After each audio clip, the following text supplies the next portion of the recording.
Bom dia, quarto ano. Tudo bem com vocês? Espero que estejam aí todos bem. Então, vamos dar início a mais um dia de aula. Hoje, quarta-feira, dia 9 de setembro de 2020. Então, hoje nós teremos aí português e geografia. Vamos dar início, então, com a nossa apostila de português. Abram lá na página 11.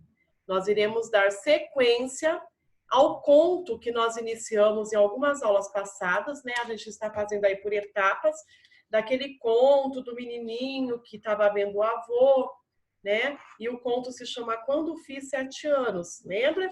E aí o avô deu um presente para ele convidou o avô para ir na festa, ele disse que não poderia ir e deu um presente para ele.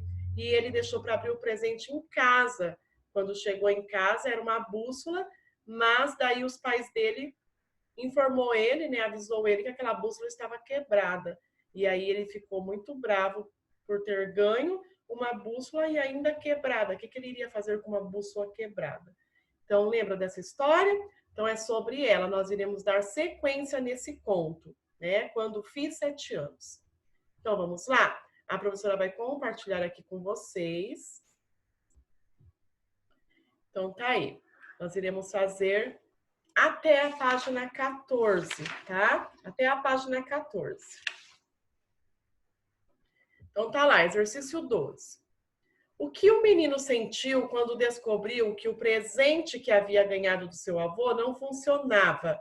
Então, leia a continuação do conto para descobrir. Então, vamos lá. Ele me explicou, mostrou que a agulha estava sem funcionamento, balançando, e sacudiu a bússola, fazendo um barulhinho parecido com o de um chocalho. Disse que com uma bússola perfeita não acontecia aquilo, e a agulha se movia por magnetismo. Magnetismo? Eu perguntei. O que é magnetismo? Ele novamente explicou, mas dessa vez eu quase não o escutei, sentindo uma dor que subia devagarzinho do fundo do peito e ia tomando conta de todo o meu ser. Essa aqui não serve para nada, meu pai tornou a dizer e me entregou a bússola. De um jeito que era quase como se dissesse: pode jogar isso fora. Os dois, meu pai e minha mãe, foram cuidar das suas obrigações cotidianas e me deixaram ali, no meio da sala, com aquela coisa na mão, aquele objeto inútil. Então minha dor começou a ser substituída por uma sensação de logro. Logro, então aqui embaixo vocês estão vendo o que significa ser enganado. De que meu avô me fizera de bobo, abusara de mim por eu ser criança e não entender das coisas. Eu que gostava tanto dele, que o ajudava na oficina, que aí me veio uma raiva, mas uma raiva imensa, que me levou de repente até o jardim de casa, de onde eu iria atirar a bússola na rua, para que ela se espatifasse e fosse esmagada pelas rodas dos carros que passavam. Eu já ia atirá-la quando, sem saber por quê, não o fiz. Olhei-a novamente em minha mão, as letras bonitas e grandes, a estrela, a agulha com o barulhinho, e minha raiva foi diminuindo. Confuso, sem saber o que fazer, eu voltei para dentro com a bússola. Guardei-a então no lugar mais escondido do meu quarto, o fundo da última gaveta da cômoda, e voltei minha atenção para outras coisas naquele dia tão importante para mim. À noite, a festinha do meu aniversário. Bolo, biscoitos, docinhos, salgadinhos e guaranás. A casa se encheu de amigos e parentes, e minha cama se encheu de presentes. Um revólver de espoleta, um jogo de sorte, um quebra-cabeça de madeira, uma bola de borracha, um livrinho de história infantil. A bússola, guardada lá onde eu a pusera. Nem de longe pensei em colocá-la na cama junto aos demais presentes. Estes novos, interessantes e alguns caros. Então vamos lá. Página 12. Releia este trecho. Ele novamente explicou, mas dessa vez eu quase não o escutei, sentindo uma dor que subia devagarzinho do fundo do peito e ia tomando conta de todo o meu ser. O pronome ele se refere a que personagem da história? Então, a quem se refere esse pronome ele? Se refere ao pai do menino. Então, escrevam aí, ao pai do menino. Letra B. Por que o menino quase não escutou a explicação? Então, ele não conseguiu se concentrar na explicação, então ele não escutou a explicação, porque ele começou a se sentir mal, né? Começou aí uma dor no peito, devagarzinho, que ele fala. Então, por que ele não escutou a explicação? Porque ele começou a se sentir mal. Letra C. Em sua opinião, qual era o sentimento que tomava conta do menino naquele momento? Era angústia, saudade, raiva ou tristeza? Aí vocês vão assinalar o que vocês acham naquele momento, né? O que sentimento que ele estava tendo? Era de angústia, saudade, de raiva ou de tristeza? Qual foi a vontade do menino ao descobrir que a bússola não funcionava? Então, ele sentiu vontade de jogá-la fora, de jogá-la na rua, para que se espatifasse, se quebrasse toda, né? E fosse esmagada pelos carros que passavam. Então, essa foi a vontade dele, de atirar a bússola no meio da rua, para que ela se espatifasse, quer dizer, se quebrasse toda, e os carros passassem por cima dela. Essa foi a vontade dele. E você, o que faria se estivesse no lugar desse personagem? Aí vocês vão responder, se fosse com vocês, né? Vocês todo empolgado convidassem o avô falasse que não daria para ir, mas que não havia esquecido, te daria um presente, e fosse esse o presente, uma bússola, e ainda chegasse em casa e os seus pais falassem assim, mas isso daqui não está prestando, não está funcionando. Então, o que vocês fariam no lugar, né, desse personagem? O que vocês fariam? Ok? 16. Antes ler a última parte do conto, antes da gente ler a última parte do conto, releia os trechos das páginas anteriores e agora escreva com suas palavras como você imagina o final da história.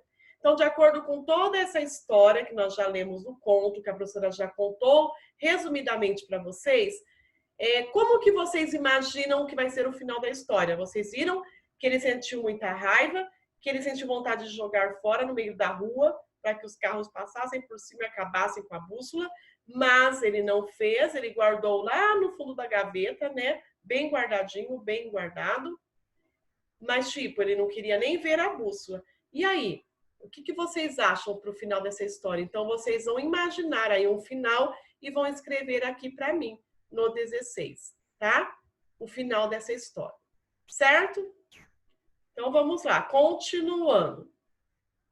O aniversário passou, os dias comuns voltaram, mas uma decisão eu tomara em meu íntimo, sem comunicá-la a ninguém. Eu não iria mais ao meu avô. Não iria, nunca mais. Algum tempo depois, talvez um mês, meu tio, sempre muito ocupado e que quase não ia à nossa casa, apareceu lá para conversar sobre um assunto com meu pai. Ao me ver, ele disse: "Uai, sobrinho, você sumiu lá de casa? Seu avô pergunta sempre por você. Eu acho que ele está sentindo a sua falta. Vai lá." Eu balancei a cabeça, mas não disse nada. Nem que ia, nem muito menos porque não estava indo. E de modo algum que eu não iria mais. Mas fui, um dia acabei indo. Cheguei, encontrei o portão aberto e fui entrando até a área do fundo, para onde dava o quartinho, a oficina. Aproximei-me sem fazer barulho. Meu avô estava lá, mas dormia, sentado na cadeira, a cabeça tombada ao peito, segurava no colo os óculos. Um pequeno movimento e eles cairiam no chão, de ladrilho, certamente se quebrando. Cheguei perto e pus de leve a mão em seu braço. "Vô", eu disse. Ele não se mexeu. Com todo cuidado, retirei da sua mão os óculos e os depositei na mesa. Depois fiquei observando um pouco e aí peguei o tamborete e pus no lugar onde eu sempre me sentava. Acho que ele vai entender, pensei. Então, com o mesmo silêncio com que chegara, eu fui embora. Poucos dias depois, eu entrava para a escola, novidade que ocupou inteiramente o meu tempo e a minha cabeça. No mês seguinte, meu avô adoeceu de repente e veio a falecer, sem que eu tornasse a vê-lo. Os anos se passaram, cresci, fiquei moço, casei, tive filhos. Meus pais já morreram, meu tio também, muita gente daquele tempo já morreu. Dos presentes, os presentes que eu ganhei aquele dia, quando fiz 7 anos, só restou um. Este que eu vim guardando comigo ao longo dos anos e em todos os lugares onde morei. Uma velha bússola estragada. É engraçado, não é? Releia este trecho. Depois fiquei observando um pouco e aí peguei o tamborete e pus no lugar onde eu sempre me sentava. Acho que ele vai entender, pensei. O que o menino imaginava que o avô entenderia e por que ele imaginou isso?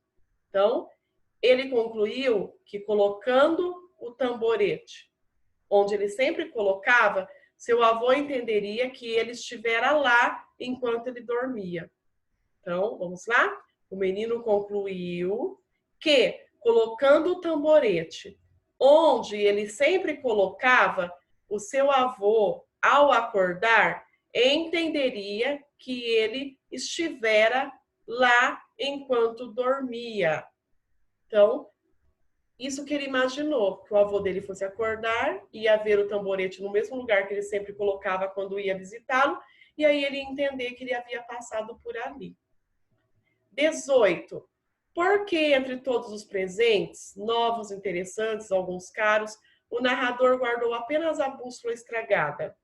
E aí, o que vocês acham? Primeiro, acho que é um dos motivos principais. Aquele presente, por mais que estivesse estragado, ele tinha um valor afetivo muito grande, né? Por quê? Porque foi um presente dado pelo seu avô. E por que ele carregou durante anos? Porque o avô dele faleceu, né? E aí sim ele teve vontade, esse desejo de carregar eternamente esse objeto com ele, mesmo não funcionando, porque seria uma forma dele estar lembrando do avô dele. Então foi mais o valor afetivo, o valor que foi desse presente. Por isso que ele guardou, certo? E 19, o narrador do conto, quando fiz 7 anos, é uma criança ou um adulto? E aí? Então tá lá, o texto que você acabou de ler é um conto. Conto é um texto narrativo curto, e esse gênero geralmente apresenta uma história inventada com poucos personagens e que acontece em um determinado período de tempo. Então vamos lá. A pergunta é: o narrador desse conto é uma criança ou um adulto? Então, o narrador é um adulto contando a sua memória de infância, tá? Contando a sua memória de infância. Então, ele começa a narrar essa história adulto, contando então aí a sua memória de infância, certo? E agora então nós vamos lá para o nosso caderno de atividades. Vocês vão pegar o caderno de atividades. A professora vai achar aqui também. Vocês vão abrir na página 5. Nós vamos ver outro conto também. Página 5. Então vamos lá.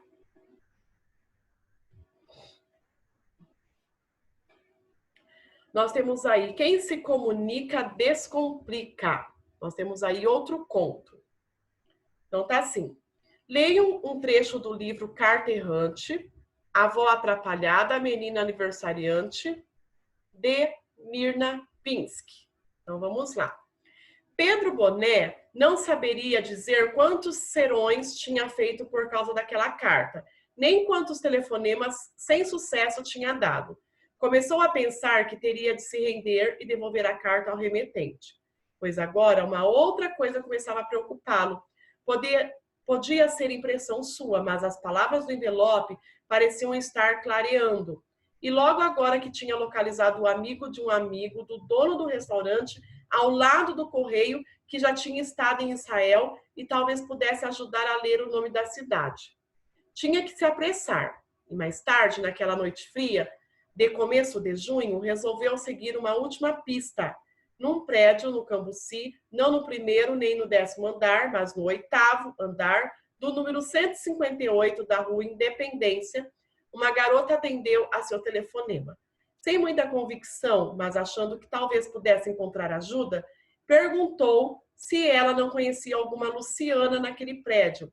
Para sua alegria, havia sim, era amiga da tal garota e morava no 10º andar. Claro que era uma pista pequena, pois Luciana não é propriamente um nome incomum.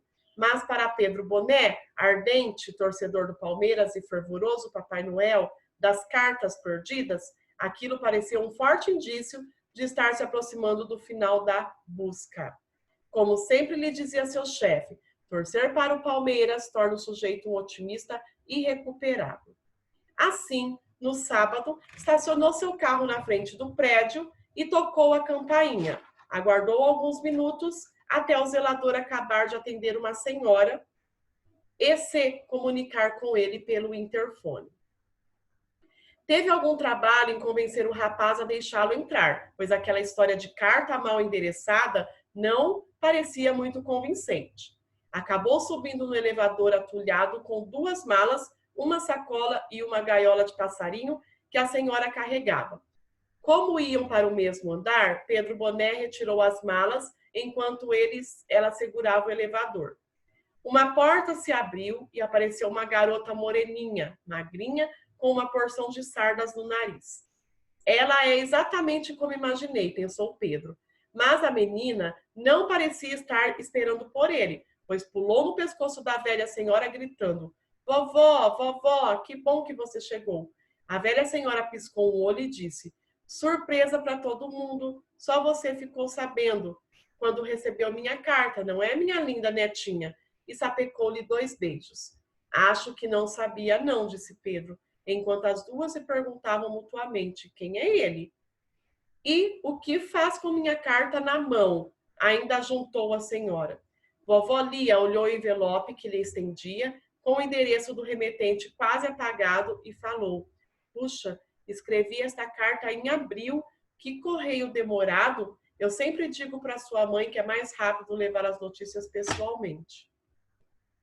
Então aí vocês perceberam que a avó havia escrito uma carta para a neta, mas já havia passado meses e o carteiro não havia conseguido encontrar para quem estava destinada a carta. E justo no dia que ele seguiria a pista, né, que seria a menina, a neta dela, a avó chegou pessoalmente. Bem interessante, né, pessoal, esse conto. Então, qual é a profissão de Pedro Boné? Pedro Boné é carteiro. Carteiro. Nesse trecho da história, o que ele precisava fazer? Ele precisava entregar uma carta para Luciana. Então, ele precisava entregar uma carta para Luciana. E quem Pedro Boné encontrou no prédio do Cambuci? Ele encontrou tanto a remetente, que foi quem enviou a mensagem, que foi a avó, quanto a destinatária, que foi a sua neta, a Luciana. Então, ele encontrou as duas. Então, ele encontrou tanto a remetente, a avó, né, quanto a destinatária, que foi para quem estava sendo enviada a carta, que era sua neta, Luciana. Então, ele encontrou as duas pessoas aí, certo? Como nós estamos falando aí de meios de comunicação, né, nós estamos falando de carta, nós vamos lá para a página 11. Então, vamos lá. Falar sobre o meio de comunicação que é mais moderno nos dias de hoje, nos nossos dias de hoje, que é o e-mail. Vamos lá? Então, é lá. Então, nós temos aí o e-mail. Após o atraso da sua carta, a vovó Lia aprendeu a se comunicar por e-mail. Leia a mensagem a seguir. Então, olha lá, por causa do atraso da carta, né, se fosse nos nossos dias de hoje, então a vovó resolveu aprender a mexer com o computador e se comunicar por e-mail. Então, ela colocou lá, de liavovó, arroba e para luciana@gmail.com.br. Foi enviada sexta-feira, dia 20 de setembro de 2019, às 9h30, e o assunto volta para casa. E aí ela enviou: Luciana, minha neta linda, tudo bem com você? Estou escrevendo para dizer que fiz uma ótima viagem de volta para casa. Cheguei hoje cedinho, perto das 7 horas, e já estou com saudades de todos aí. Por aqui encontrei tudo certo, já dei uma passadinha na feira para encher a geladeira e espero vocês aqui nas férias escolares. Beijo, vovó. Então, esse foi o recadinho. Então, quem é o destinatário do e-mail aqui? Quem é o destinatário? Olha só. Destinatária para quem está sendo enviado. Então, a vovó está enviando para a Luciana. Então, o nosso destinatário é para quem se destina, tá? Então, o destinatário aqui do e-mail é Luciana, sua neta. Então, a Luciana. E o remetente é a avó Lia, que é o nome da avó. É a avó Lia. O remetente é quem está enviando a mensagem. O endereço eletrônico é composto de um nome escolhido pela pessoa que o criou, o símbolo arroba para informar que se trata de um e-mail e o nome do servidor, o servidor de hospedagem que o endereço foi criado. Então vamos lá. Qual é o endereço eletrônico da avó? Então vocês vão copiar da avó o endereço eletrônico, que é esse daqui, ó. liaavovó@gmail.com.br. Então vocês vão copiar isso. E depois da neta, vocês vão copiar aqui, luciana@gmail.com.br. Então, esses são os endereços eletrônicos, né, de cada uma. Localize as informações no e-mail. Pinte a data e o horário em que foi enviado de azul. Então, vocês vão pintar de azul, tá? A data e o horário em que foi enviado. Então, olha lá, a data e o horário de azul. Sexta-feira, 20 de setembro de 2019, 9h30. Então, vocês vão pintar de azul, certo? E aqui tá falando a mensagem, né, de vermelho. Qual que é a mensagem? Toda essa mensagem aqui que ela está falando com a neta. Vocês vão pintar de vermelho, tudo que está aqui escrito. Certo, pessoal? Então, vai pintar de azul a data e o horário que foi enviada a mensagem e o assunto da mensagem todo de vermelho. Combinado? Então, agora nós iremos lá para a apostila de geografia. Vamos lá?